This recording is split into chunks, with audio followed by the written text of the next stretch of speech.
Hey guys, Greg here, Bone Tactical. Today we're going to discuss a little bit of the LandCruiser build we've got going on behind me, specifically rear suspension upgrades as it pertains to this car, and really as it pertains to any vehicle. I'm going to give some tips and tricks here that are very important for modifying 4x4 vehicles. Anytime you want to make a 4x4 vehicle more capable, this vehicle in particular happens to be one of the most, if not the most, 4x4 capable production vehicle in the world. It's definitely between this guy and the Jeep Rubicon, except the Toyota LandCruiser pickup is incredibly more durable, much tougher, well-built, well-designed, better engineered truck.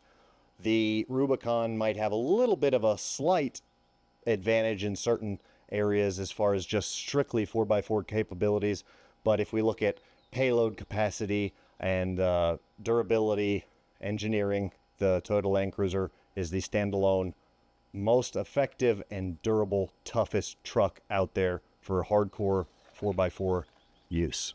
Let's get us right here into the stuff and get started. The first thing I recommend doing is a U-bolt flip kit on just about any vehicle. So these are semi-truck U-bolts that I am repurposing, and I have completely designed and built this system from scratch, my own design here. I don't know why they put the U-bolts the way they do on most trucks, and especially on the Toyota LandCruiser. If it has one Achilles heel, the Achilles heel of the Toyota LandCruiser is that the U-bolts in the back are downward facing, and so the bottom of the pins can catch and drag on, you know, rocks or different things on the trail, stuff like that.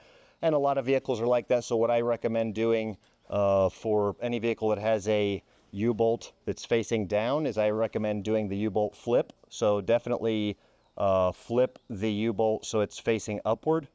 And you can either buy a U-bolt flip kit, or if you really want to get serious and build one that's incredibly stronger, that's what I would recommend doing, so you can continue to modify the vehicle. These are off of, like I say, this is built for a semi-truck. They're 3/4 inch U-bolts, much thicker, much stronger.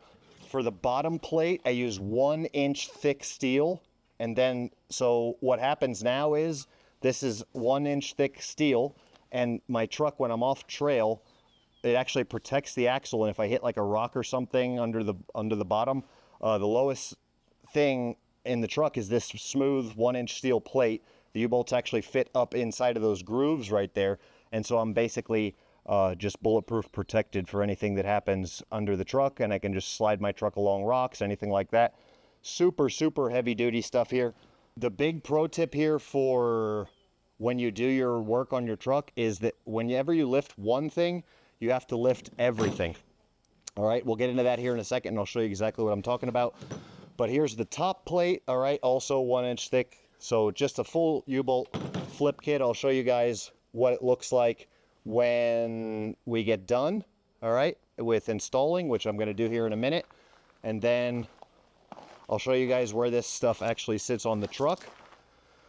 So when I say you have to lift everything, you have to lift absolutely everything. This right here is a lift for the front sway bar. So we got some plates in here, being able to lift the front sway bar. Just made these really quickly, fabbed them up, powder coated everything. All this is just, you know, 100% stuff we fabbed up ourselves. And that's the sway bar here. So that'll basically, you know, be connected into there. The issue is that it needed to be lowered here since the truck was raised for stability purposes. And of course, we went higher with these leaf springs, and so in going higher, longer leaf springs, longer shackle here, there's a shackle right here, longer leaf springs. In going higher, the bolt sticking off of the bottom plate that I showed you guys a second ago, that's going to go in here for the shock. The shocks obviously had to be raised up higher, so now those plates will be sticking right down here on the bottom of the axle, and there won't be anything. That'll be the lowest point of the axle, and they'll just do a great job of both protecting everything and also making everything much more off-road capable. and keeping the tires on the ground, nothing that'll snag. With this truck, it's got the old drum brakes on the back and discs on the front. You don't see many old drum brake trucks anymore, but if you do have them, this system right here needs to be lifted as well.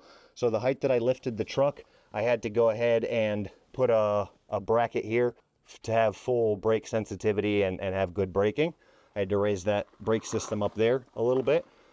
And some minor touches on the brake system. Otherwise, not really a whole lot of change, and pretty much just your great solid front and rear straight axle Toyota tough, and heavier capacity leaf springs will be good to go.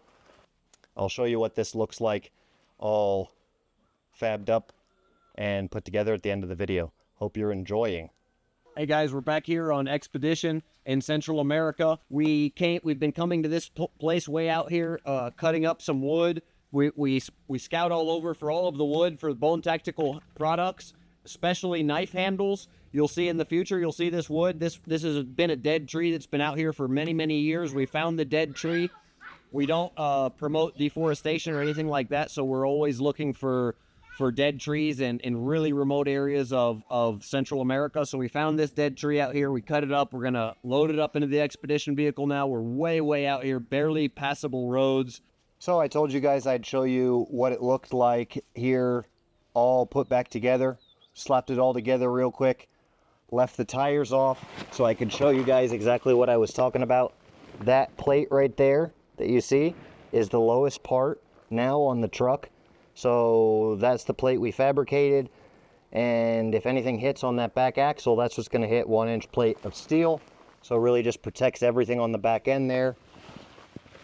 There's the whole system right there. Everything just kind of solidified and, you know, put all together in there. Real heavy duty bolts. And for those of you that don't know, you know, flipping these, all of this would have been hanging off the bottom, and that's how it comes on a lot of vehicles.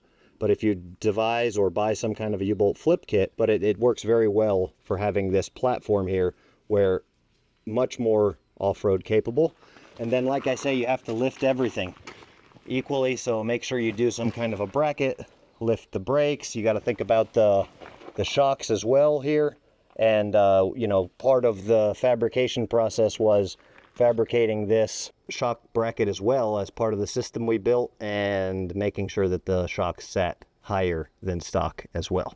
Hope you enjoyed this quick series of the LandCruiser build. Definitely this truck has already been for several years on Expedition. Just pulled everything apart to change out the bushings this time, and wanted to kind of tweak some stuff on the rear end and got everything back 100%. That's the reason I have it all pulled apart today. I use this to to get all the wood from the rainforest for my knife handles, exotic hardwoods that nobody else is, you know, able to have access to. Great recycled exotic hardwoods. Cool, you know, feature of my shop. A lot of work to get that to you guys, but I really do like the fact that I'm able to you know, promote sustainability in my wood products when so many other people are promoting deforestation in their wood products. Big deal to me. And this is how I'm able to do it. So check out all of those adventures with the truck if you want to. If you know, you don't have to wait to see those videos. They're all on YouTube. They're here, and for your viewing pleasure, definitely check out all of the cool Expedition videos of this truck out in the jungles. Thanks for watching. Bone out.